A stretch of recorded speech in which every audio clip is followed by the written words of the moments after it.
Timnas Indonesia menelan kekalahan dari Arab Saudi di kualifikasi Piala Dunia 2026 zona Asia Grup B. Timnas kalah tipis 2-3 dari The Green Falcons. Laga antara Timnas Indonesia versus Arab Saudi berlangsung di Stadion King Abdullah Sport City, Jeddah. Laga berjalan intens sejak menit awal. Meski berstatus tim tamu, Timnas Indonesia mampu lebih dulu unggul melalui penalti di menit ke-11. Wasit Ahmad Al-Ali menunjuk titik putih setelah tayangan menunjukkan bola mengenai tangan Hasan Al-Tambakti. Kevin Dix yang maju sebagai eksekutor berhasil menaklukkan kiper Nawaf Al-Ahidi lewat sepakan ke sisi kiri gawang.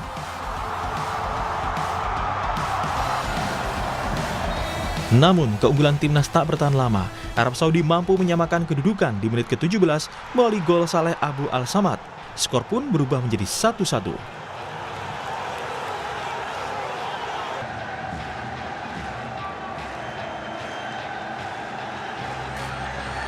Giliran Arab Saudi yang mendapatkan hadiah penalti di menit 34.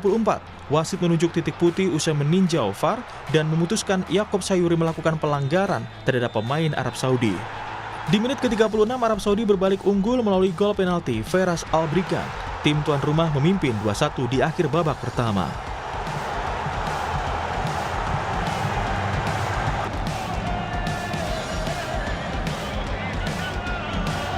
Kemudian Arab Saudi menambah keunggulan pada menit ke-62. Tendangan Musab Al-Juwair yang ditepis Martin Pas jatuh tepat di kaki Feras Al-Brikan. Striker Al-Hilal itu tanpa kesulitan mengoyak gawang Indonesia untuk mencetak gol keduanya.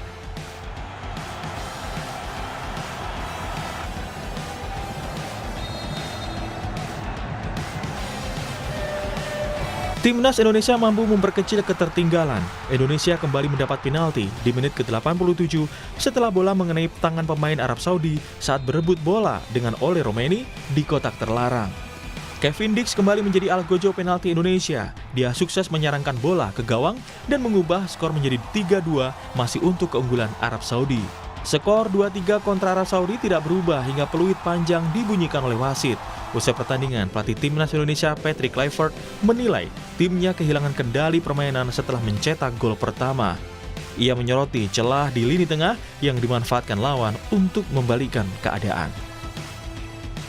I think that we didn't mark very good behind, between the lines, so that the wingers came in and they could turn on our defense, and that is impossible to happen, but it happened again.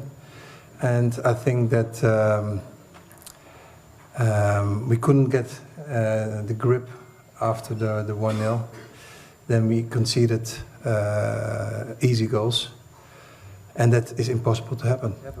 And of course, I'm very disappointed, but we have still a game to play. Sementara pelatih Arab Saudi Herve Renard menilai ini pertandingan yang tidak mudah. Ia mengaku timnya kecolongan di menit ke-10 setelah timnas Indonesia mendapat penalti. Namun setelah itu timnya kembali bangkit dan akhirnya memenangkan pertandingan. We had a penalty against us after 10 minutes, so it was not a good start. But our reaction was very good. In one part of the game we were leading 3-1 with some more opportunities and we didn't score. Ketua Umum PSSI sekaligus Menteri Pemuda dan Olahraga Erick Thohir merespon kekalahan Timnas Indonesia atas Arab Saudi melalui akun Instagram pribadinya. Dalam unggahannya itu, Erick mengatakan bukan hasil yang diinginkan, Timnas Indonesia telah berjuang sekuat tenaga. Erick menambahkan timnas harus segera bangkit dan fokus ke pertandingan berikutnya melawan Irak. Dengan hasil ini, timnas Indonesia menjadi juru kunci klasmen sementara Grup B dengan 0 poin, sedangkan Arab Saudi di posisi teratas dengan 3 poin. Selanjutnya, timnas Indonesia akan menghadapi Irak Minggu 12 Oktober 2025 di Stadion King Abdullah Sport City, Jeddah. Laga ini menjadi pertaruhan besar bagi perjalanan Indonesia di babak kualifikasi. Kemenangan bukan lagi pilihan, melainkan kebutuhan mutlak untuk menjaga peluang lolos. Tim Liputan, Kompas TV.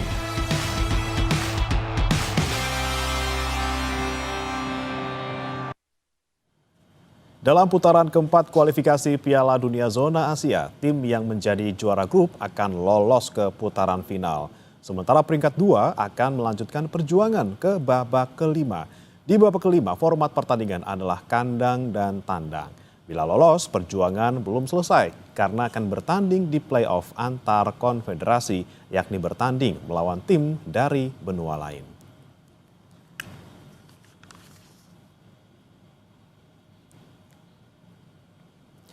Saudara, timnas Indonesia menelan kekalahan dari Arab Saudi di kualifikasi Piala Dunia 2026 Zona Asia Grup B. Timnas kalah tipis 2-3 dari The Green Falcons. Bagaimana langkah Indonesia selanjutnya dan seberapa besar peluang timnas Indonesia lolos ke Piala Dunia 2026? Kita akan bahas bersama dengan sejumlah narasumber yang sudah bergabung melalui sambungan daring. Ada pengamat sepak bola Yusuf Kurniawan, kemudian juga ada mantan pemain timnas Indonesia Zainal Arif, serta mantan pelatih timnas Indonesia Bambang Nurdiansyah yang juga akan bergabung bersama kami. Selamat pagi, Bung Yuke, Kang Zainal. Selamat pagi, Bre. Ya, udah seger nih ya, walaupun kemarin malam kita nonton sama-sama. Terima kasih sudah bergabung walaupun masih dalam keadaan ngantuk-ngantuk. Nih sudah bergabung juga nih, ada Coach Bambang. Coach Bambang, selamat pagi. Pagi, Jainal juga. Selamat pagi, Coach. Pak Yusuf Kurniawan. Baik, ini kita sebelum ke depan ya, kita sebelum melihat nanti pertandingan melawan Irak, kita review dulu pertandingan semalam. Saya mau ke Bung Yuke. Bung Yuke, gimana nih Anda melihatnya kemarin pertandingan timnas melawan Arab Saudi, bagaimana secara umum permainan kita?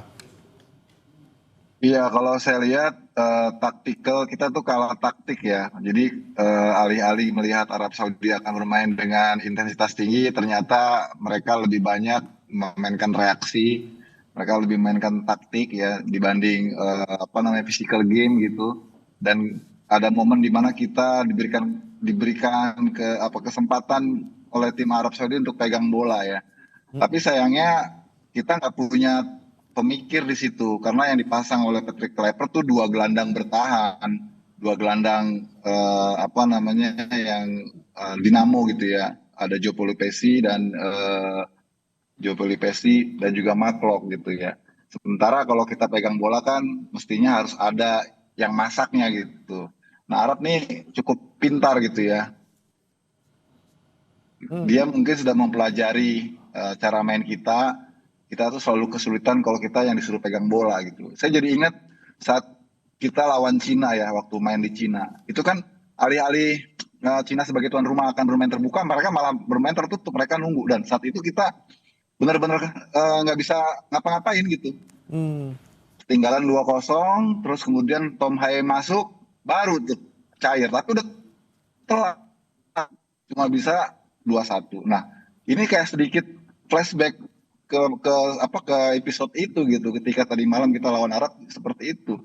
Kan kelihatan ya Arab itu mainnya benar-benar penuh taktik gitu ya, nggak terburu-buru tapi dia terukur, terstruktur, jarak antar lininya mereka atur. Bahkan yang bikin ironi kan mereka bisa melakukan tekanan dengan 2-3 pemain tapi bolanya mesti bisa progresi gitu ya. Kitanya sementara banyak bikin kesalahan.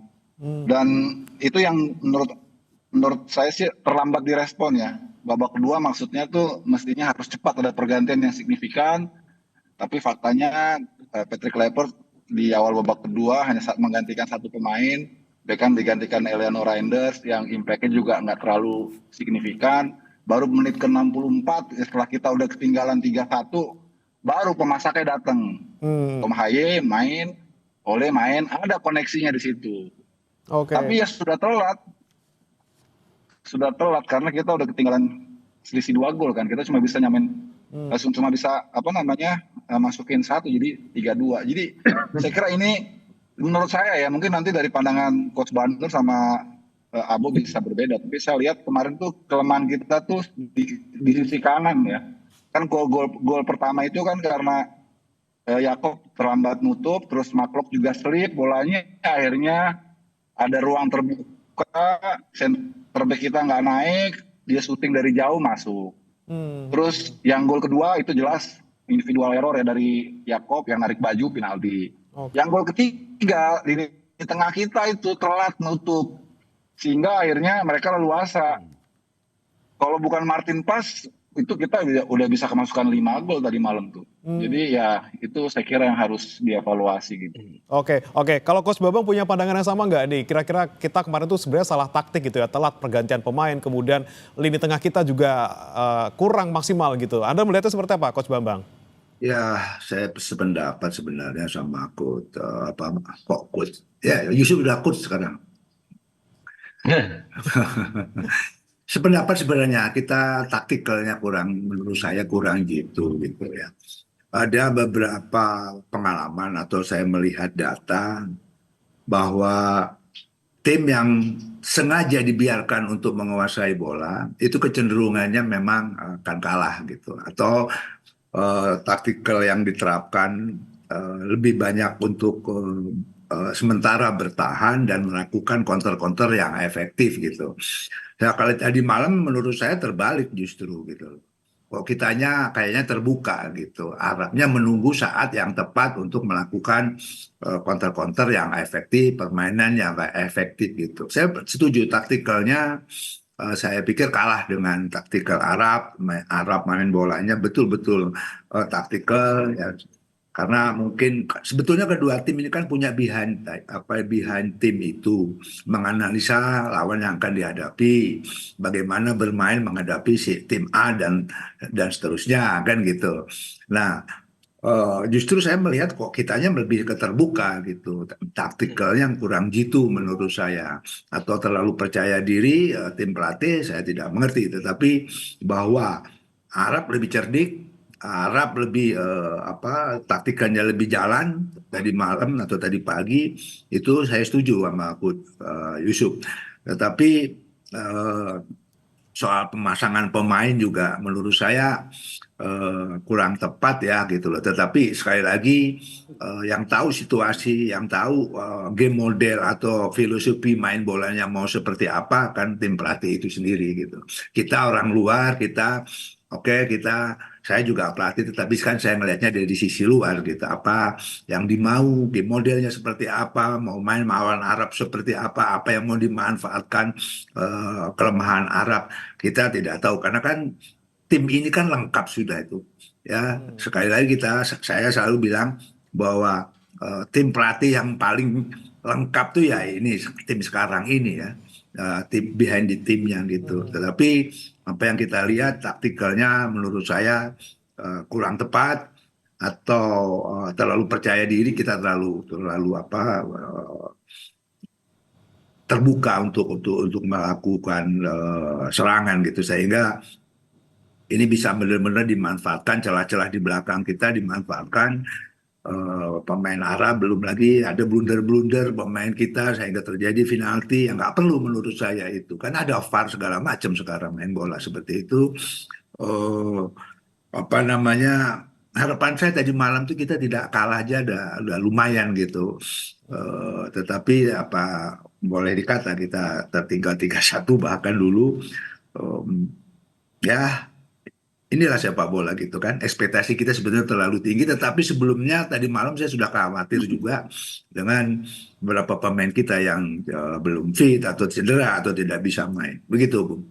Oke, baik. Saya ke Kang Zainal. Kang Zainal, Anda melihat junior-junior Anda kemarin yang bermain di Jeddah seperti apa? Apakah benar bingung ketika dikasih bola gitu ya, dan juga kurang nih taktiknya untuk bisa mengimbangi taktik dari Arab Saudi?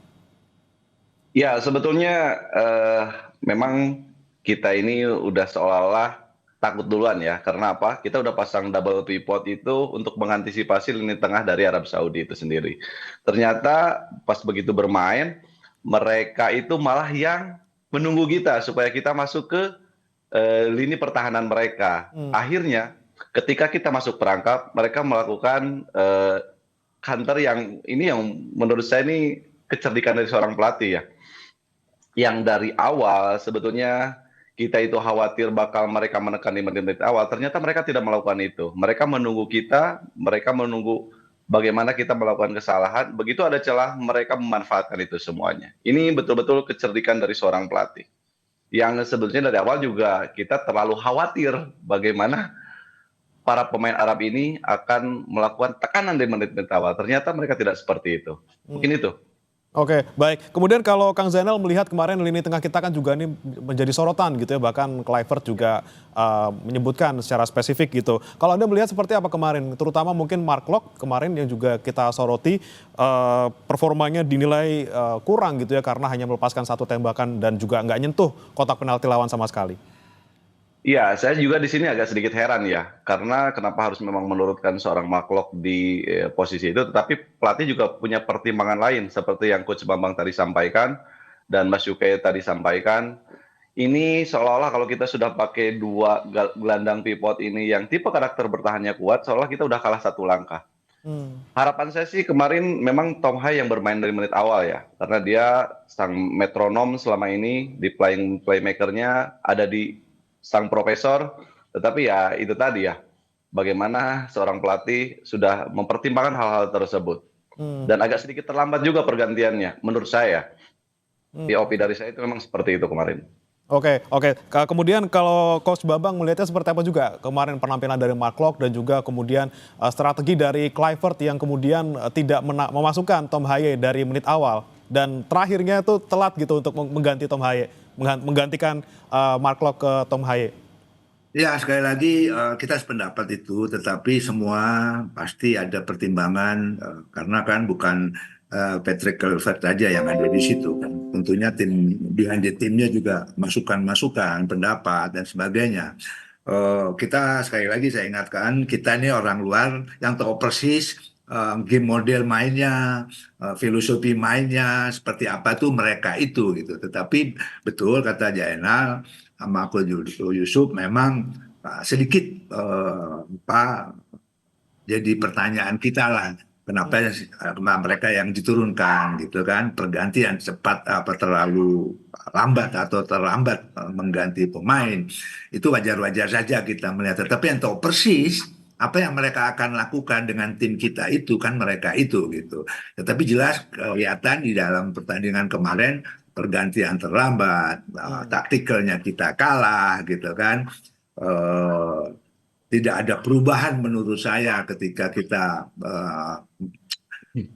sudah tertinggal, apa yang harus dilakukan itu tidak terlihat menurut saya gitu kan. Kalau saya melihat sih sama ini sebenarnya sebelum kita lawan Australia tempo hari, tim pelatih kita ini terlalu percaya diri dengan timnya gitu, bahwa taktikalnya juga kurang tajam lah menurut saya. Bahkan kalau menurut saya ada beberapa pertandingan bahkan AFC saya lihat baca bahwa tim yang terlalu percaya diri atau tim yang sering terbuka atau posisi lebih banyak itu kebanyakan mereka kalah gitu.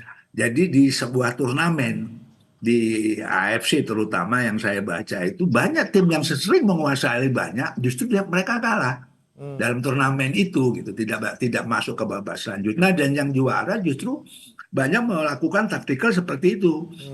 Mereka mungkin middle block, bertahan dulu di middle itu dan melakukan counter-counter yang efektif. Itu banyak tim-tim yang seperti itu sekarang gitu loh.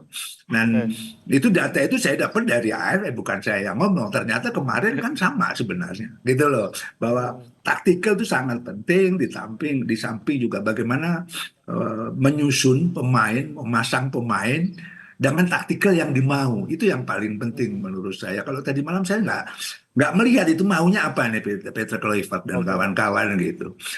Karena nggak jelas menurut saya gitu loh. Ya, taktik dan susunan pemain kemarin kurang jelas gitu ya kalau kita lihat. Tapi saya mau ke Bung Yuke lagi. Bung Yuke, kalau Anda melihat dari striker kita gitu ya, di babak pertama sepertinya kok minim peluang dari striker gitu. Ini salahnya di mana sebenarnya? Apakah karena kita kurang dapat suplai bola dari tengah atau seperti apa?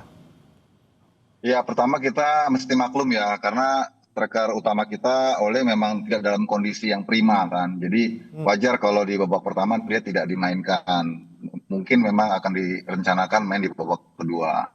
Makanya di babak pertama itu opsi kita sangat minim ya untuk nomor 9. Akhirnya yang dipasang Ragnar Oratmangun. Ragnar ini bukan nomor 9 murni. Dia tuh tipikal striker lateral yang lebih banyak mobile, bergerak ya, bukan yang matok yang tugasnya finishing gitu ya. Jadi babak pertama itu saya lihat shape-nya itu bukan 4-3-3 tapi 4-4-2. Jadi yang Beckham sama Jonathan itu lebih masuk ke dalam sebetulnya. Jadi bukannya flanker murni. Jadi yang diterapkan di depan itu justru Orat Mangun dan di belakangnya itu Kambuaya. Jadi shape-nya 4-4-2. Kenapa itu dilakukan seperti itu? Karena tadi Abo bilang mereka pikir kita berpikir Arab yang akan neken kan, karena mereka tuan rumah, mereka punya ambisi, mereka perlu gol cepat, jadi lebih baik. Ini dalam ini saya ya, versi saya ya, pendapat bisa pasti berbeda, karena dengan menumpukan pemain di tengah lebih banyak 4 gitu ya, itu diharapkan kita bisa bersaing gitu. Tapi faktanya kan nggak begitu, faktanya justru Arabnya yang membiarkan kita masuk ke dalam gitu. Sementara kitanya nggak punya prosesor, nggak punya tadi Abo bilang metronom ya, nggak ada yang feeding gitu loh ke depan. Jadi akhirnya Ragnar sama Eki Kambuaya yang nggak terlalu fungsional. Sementara model pemain seperti Emiliano Jonathan, pemain yang punya kecepatan, itu nggak akan bisa banyak memberikan kontribusi kalau dia justru yang pegang bola duluan gitu. Kan model pemain kayak gini kan inverted ya. Itu efektif kalau pakai taktiknya counter attack. Pakai defense counter. Ketika lawan sudah masuk ke dalam daerah kita, baru kita alirin bola dengan kecepatan dari flank. Nah, kemarin nggak jalan. Makanya saya berpikir ini taktik awalnya ini udah miss menurut saya. Maksudnya ketika itu terjadi harusnya reparasinya cepet, ganti gitu. Gini nunggu sampai menit ke-60 gitu baru dibuat impact-nya, kan beneran. Lagi-lagi itu ya. Masuk ke 64, masuk Tom Haye dengan Ole, baru kelihatan. Ingat kan kemarin itu, semalam itu Ole itu punya, semalam itu Ole punya 2 peluang bersih loh. Begitu dia masuk, dia punya sundulan yang free header, sayangnya nggak on target. Terus ada umpan dari Dean James atau dari sisi kanan ya, yang dia tinggal tap in, cuman bolanya langsung mengarah ke kiper. Artinya kan kalau pemain ini dalam kondisi yang prima, itu bisa jadi gol itu. Tapi ya sudah, kita nggak bisa terlalu berharap sama Ole kan, karena Ole memang kondisinya seperti itu. Udah bagus dia begitu masuk memberikan dampak, dan dia membuat sebuah pergerakan yang akhirnya berbuah penalti kan. Itu umpan dari Joe Polipesi itu. Karena Joe udah datang Tom Haye, Joe tuh jadi stylenya tuh enak itu mainnya, karena dia memang sebelumnya udah frekuensinya sama dengan dengan Tom Haye si Joe Polipesi. Baru dia bisa bikin umpan kunci, akhirnya jadi penalti gitu kan. Sebelumnya kan Joe Polipesi ini dipasang sama Maklok nggak jalan karena kagak ada tinkernya gitu. Itu yang saya lihat. Kalau kita soroti penyerang lain, mungkin saya ke Kang Zainal. Beckham kemarin penampilan juga disoroti, mungkin karena tak sama sekali nggak melepaskan tembakan gitu ya, nyentuh kotak penalti juga enggak. Anda melihatnya seperti apa nih, melihat junior Anda yang juga sama-sama penyerang? Iya, sebetulnya Beckham ini diposisikan bukan sebagai penyerang ya, tetapi dia diharapkan bisa merusak lini pertahanan dengan aksi-aksi skill individunya. Tetapi ya itu tadi, tidak bisa karena para pemain mereka sudah bisa mengantisipasi itu kan. Akhirnya dia tidak bisa berjalan sesuai apa yang direncanakan oleh pelatih, karena memasang 2 double pivot ini bisa memberikan keleluasaan kepada seorang Beckham ya untuk bisa lebih per style ya, maksudnya dia lebih bebas, lebih enak bermain. Ternyata tidak seperti itu. Ini memang kecerdikan dari tim Arab Saudi itu sendiri. Mereka sudah bisa memahami gaya bermain mereka itu selalu mengandalkan bola-bola yang selama ini juga diprosesnya dari lini tengah. Tetapi kemarin ditunggu dulu supaya mereka bisa masuk, itulah ya sebuah strategi yang betul-betul jitu, dan akhirnya keterlambatan pergantian ini yang membuat kita itu agak sedikit telat bangkitnya gitu. Lagi-lagi telat ganti dan juga taktik dari awal nih seperti apa. Ini kita akan bahas bagaimana kemudian kita nanti menghadapi Irak, taktik apa yang harus kita terapkan agar jangan sampai terulang kembali yang terjadi tadi dini hari. Kita akan bahas usai jeda berikut. Tetap bersama kami saudara di Sapa Indonesia Pagi. Masih bersama kami di Sapa Indonesia Pagi, saudara, masih membahas juga terkait peluang Indonesia bagaimana kemudian bisa lolos ke Piala Dunia selanjutnya melawan Irak. Tapi sebelum ke sana, kami juga ingin membahas lagi nih bersama dengan 3 narasumber terkait dengan lini belakang dan juga kiper kita. Saya mau ke Coach Bambang. Coach Bambang, selain mungkin ada beberapa pemain yang kita nilai performanya kurang maksimal, kemarin Martin Paes ini sepertinya bisa menyelamatkan banyak banyak tembakan dari Arab Saudi, dan juga kita lihat lini belakang kita Kevin Dix bisa mencetak 2 gol walaupun lewat penalti. Seperti apa Anda melihat ya Coach Bambang? Ya, sekali lagi permainan sepak bola adalah permainan kolektif. Ya, kita tidak juga bisa hanya mengandalkan pemain belakang saja gitu kan. Karena bertahan secara kolektif, menyerang secara kolektif itu sepak bola yang benar gitu kan. Jadi kalau kita mengandalkan pemain belakang saja, tidak seperti itu main bola gitu. Jadi menurut saya bagaimana mengkoordinir pertahanan secara kolektif itu yang penting. Di belakang gawang oke, sebagus-bagusnya penjaga gawang ketika banyak celah, banyak peluang yang diciptakan lawan, bisa seorang goalkeeper sekelas apapun dia gitu. Tapi yang saya maksud adalah bahwa sepak bola modern itu menyerang secara kolektif, bertahan secara kolektif. Oke, kemarin kita lebih banyak menyerang memang, tetapi dalam sepak bola ketika kita keluar menyerang, ya kita persiapkan juga ketika kita akan diserang. Artinya apa? Detik itu kita menyerang, detik itu juga kita harus siap untuk bertahan seperti itu. Jadi ada skema ketika keluar menyerang, ada namanya tim tas. Tim tas itu bagaimana secara tim ketika kita nanti mendapat serangan balik gitu ya, atau serangan dari lawan. Begitu juga kalau kita mau bicara taktikal, siapa yang kita perankan atau namanya player task seperti itu. Nah ini yang harus juga penting untuk dilaksanakan nanti ketika melawan Irak. Karena terus terang menurut saya secara kualitas sekarang ini Irak lebih bagus daripada Saudi sebenarnya gitu kan. Tapi kemenangan Arab Saudi sebetulnya atau nilai plus lah, dia main di kandang seperti itu. Tapi sekali lagi saya ingatkan bahwa nanti lawan Irak juga jangan terlalu juga terbuka gitu. Justru kita menunggu gitu kan. Ya saya tidak membandingkan, tetapi sebenarnya apa yang dilakukan pelatih yang terdahulu itu sepak bola sekarang ini kecenderungannya seperti itu gitu. Bagaimana mengkoordinir pertahanan yang bagus dulu, yang kuat dulu, dan melakukan serangan-serangan yang efektif gitu, atau counter-counter atau permainan yang vertikal ke depan yang efektif gitu. Dan juga kita juga banyak pemain yang sebetulnya mempunyai kualitas yang cepat-cepat seperti itu.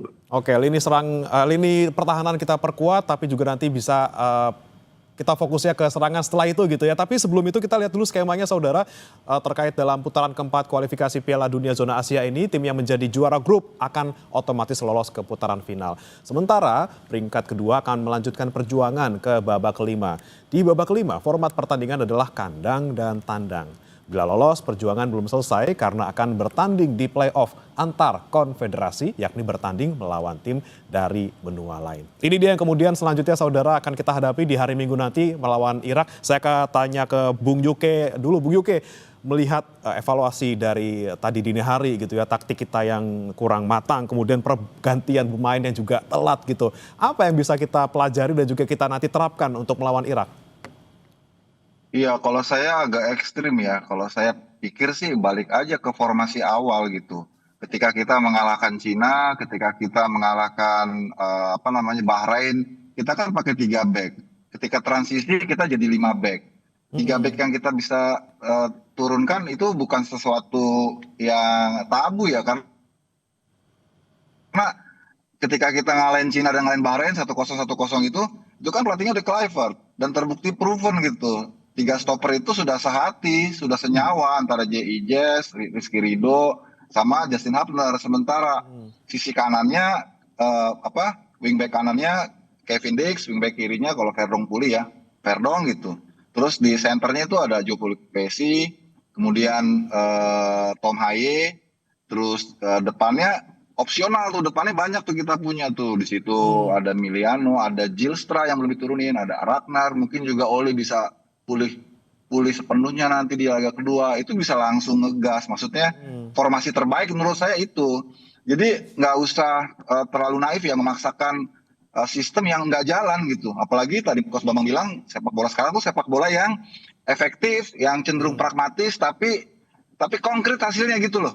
Kan buat apa kita main cantik, main indah, main dengan sistem yang dipaksakan tapi hasilnya justru bertolak belakang kan.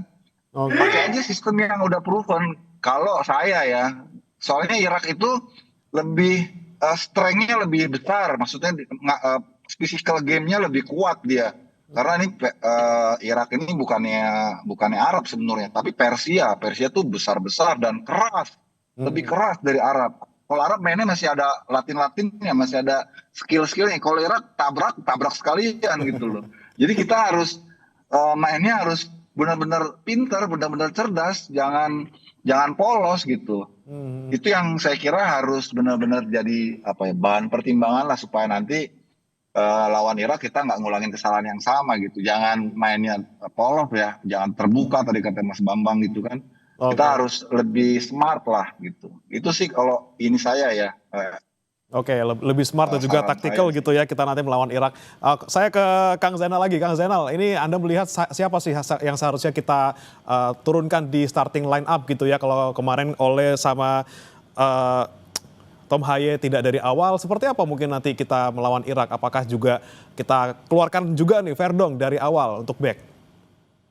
Iya, tidak menutup kemungkinan ya. Kalaupun mereka harus bermain dari awal, kalau melihat grafik kemarin Ole juga diberikan kesempatan, memberikan sumbangsi yang sangat positif.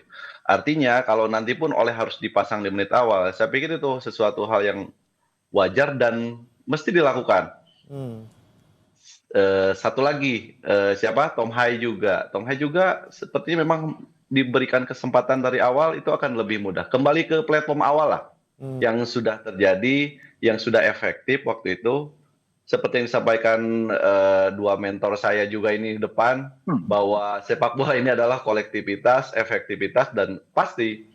Dan kita juga jangan terlalu malu untuk melihat strategi apa yang dilakukan oleh Arab. Dan lebih baik ketika melawan Irak yang tadi dikatakan Bung Yuke, secara postur, secara fighting spirit, physical touch-nya itu lebih kuat. Dan kita memang harus lebih cerdik ya. Kalau memang kita mau nunggu di mid area, itu akan lebih efektif menurut saya. Jadi nunggu dulu, mereka dulu yang melakukan inisiatif, dan kita juga punya pemain-pemain yang mempunyai kecepatan. Di situ ada Emiliano juga, sejauh ini juga belum terlihat. Nah, kali ini, kalaupun memang melawan Irak dengan strategi itu akan lebih efektif, kenapa tidak gitu? Oke, kalau di belakang mungkin di back nanti kita akan seperti apa? Kang Zainal yang sebenarnya kita lebih baik gitu ya, apakah Rizky Ridho juga kita taruh di belakang di awal gitu? Boleh, tetapi kita tetap harus melihat ya. Harus melihat di official training sebelum pertandingan besok. Secara kebugaran juga Rizky Ridho lebih bugar. Kalaupun memang harus pakai 3 center back, Jai Ijes sebagai kapten itu lebih ke sweepernya ya, itu lebih aman di situ. Nah, Rizky Ridho dan juga siapapun nanti yang diturunkan sebagai pendamping Rizky Ridho itu lebih mengantisipasi bola-bola yang selama ini dilakukan oleh pemain Irak nanti ya. Apakah itu bola-bola atas atau memang bola-bola terupas. Ini yang mesti menjadi perhatian. Tetapi sejauh ini peran back yang ada di lini pertahanan kita ini cukup stabil ya. Oke, baik. Saya ke Coach Bambang. Coach Bambang, kalau dari Anda sendiri, kira-kira susunan pemain yang pas dan juga ideal untuk nanti hari Minggu seperti apa? Formatnya seperti apa? 4-3-3 atau seperti apa, Coach? Ya, kalau menurut saya mau 3-4-3, 4-3-3, 4-2-3-1 itu tidak terlalu penting sebenarnya. Karena tidak satu sistem of play pun menjamin sebuah kemenangan.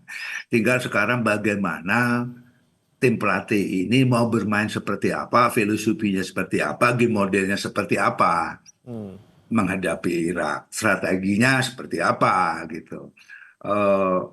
Anak-anak ini sebetulnya terbiasa dengan pelatih sebelumnya adalah pakai tiga di belakang gitu kan.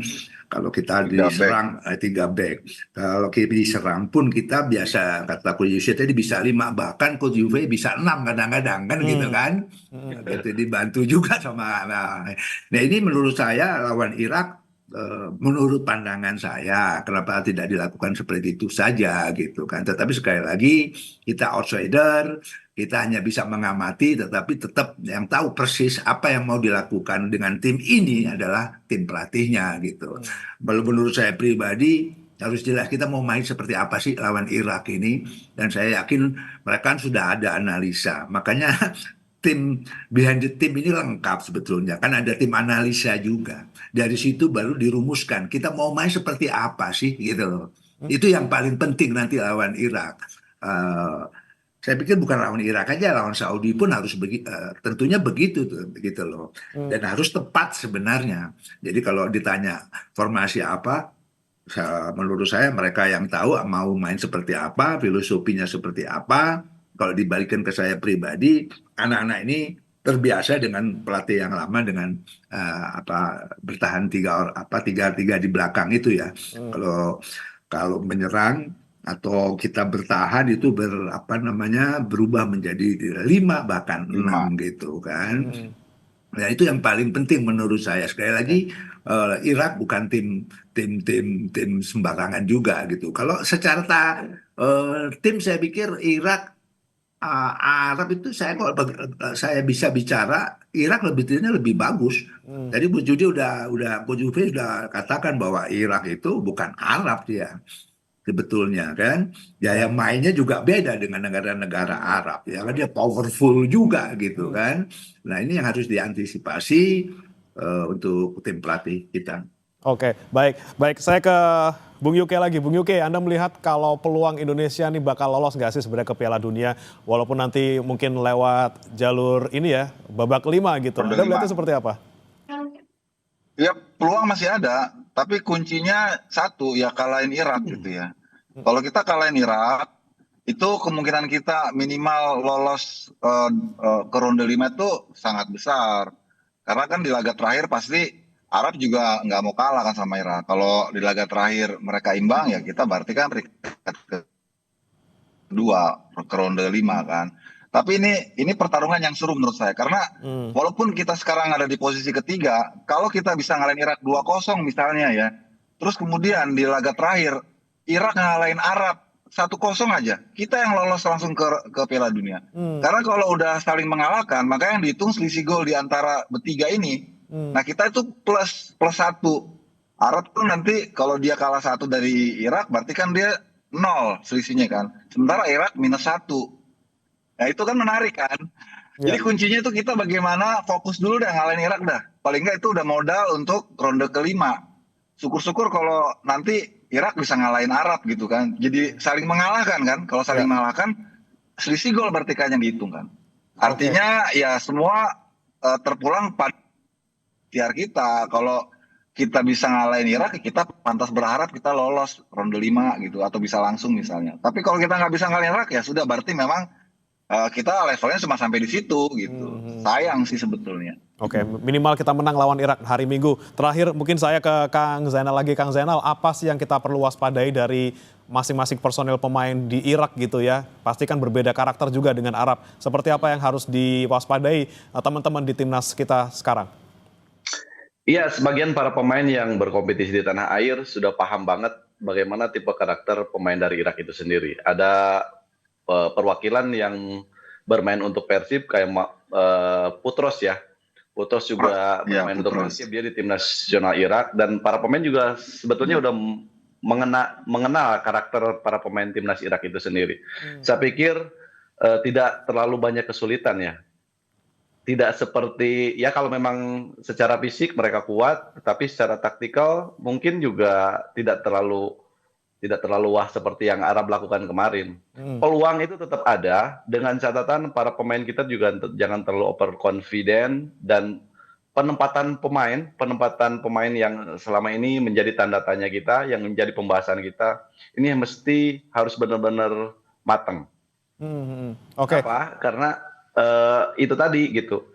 Satu pemain menempatkan di posisi yang salah, di situ bisa dieksploitasi oleh para pemain lawan. Itu sih harapan saya sih, jangan sampai terjadi lagi menurunkan pemain itu seolah-olah para pemain ini pemain yang udah siap, tetapi kita harus berkaca di pertandingan sebelumnya, para pemain yang selama ini mengisi posisi tersebut adalah para pemain yang betul-betul sudah siap secara kemampuan. Oke, lagi-lagi penempatan pemain, taktiknya jangan sampai kalah, kemudian lagi-lagi jangan over PD, dan kita jaga terus peluang kita untuk bisa lolos ke Piala Dunia, paling tidak nanti harus bisa menang melawan Irak di hari Minggu. Terima kasih Bung Yusuf Kurniawan, pengamat sepak bola, kemudian ada Kang Zainal Arif, mantan pemain Timnas, dan juga satu lagi ada Coach Bambang Nurdiansyah, mantan pelatih Timnas, sudah bergabung bersama kami di Sapa Indonesia Pagi. Selamat pagi, Bapak-Bapak.